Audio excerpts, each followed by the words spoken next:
Draga djeco, danas se družimo sa jednom lijepom, poučnom narodnom pričom koja se zove Kokoš sa zlatnim jajima.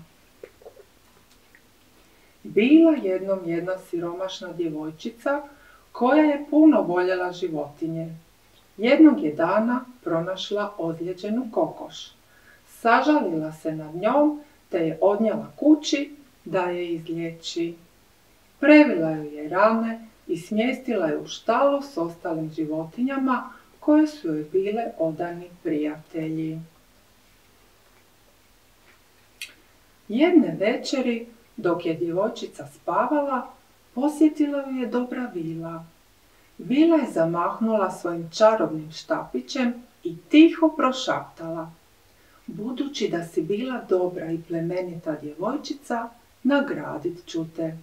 Kokoš koju si pronašla i brinula se o njoj, počet će ti nesti zlatna jaja. Tako ćeš i dalje moći činiti dobra djela. Sutradan, kad je djevojčica otišla posjetiti životinje, čekala ju je veliko iznenađenje. Kokoš nije snijela obično, već veliko zlatno jaje. Svoju radost podijelila je sa svojim malim prijateljima. Otišla je u grad prodati zlatno jaje zlataru. Zlatar joj je za zlatno jaje dao puno novaca i radosno je otišla kupiti sebi prelijepe haljinice i cipelice. Na male životinje je potpuno zaboravila. Kad je došla kući, cijeli dan je provela pred zrcalom. Nitko joj više nije bio potreban. Bila je dovoljna sama sebi.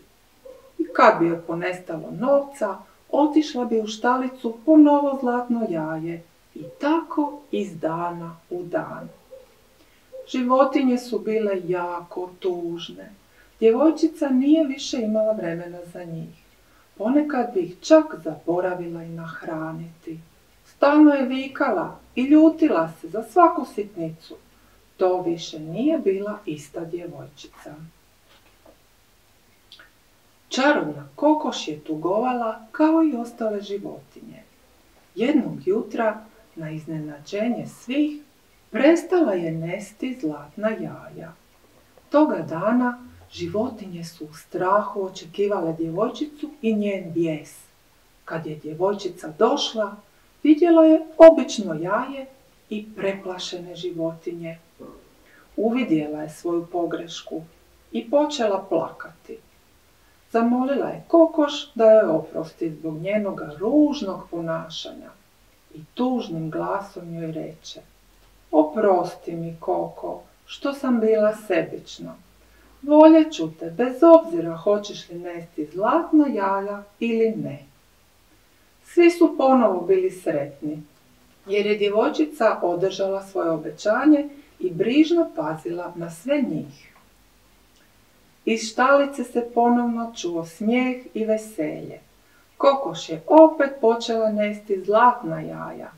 Ovaj put je djevojčica mudrije trošila novac.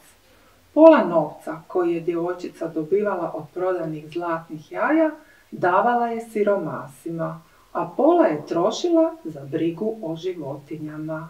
Živjeli su dugo, dugo i sretno.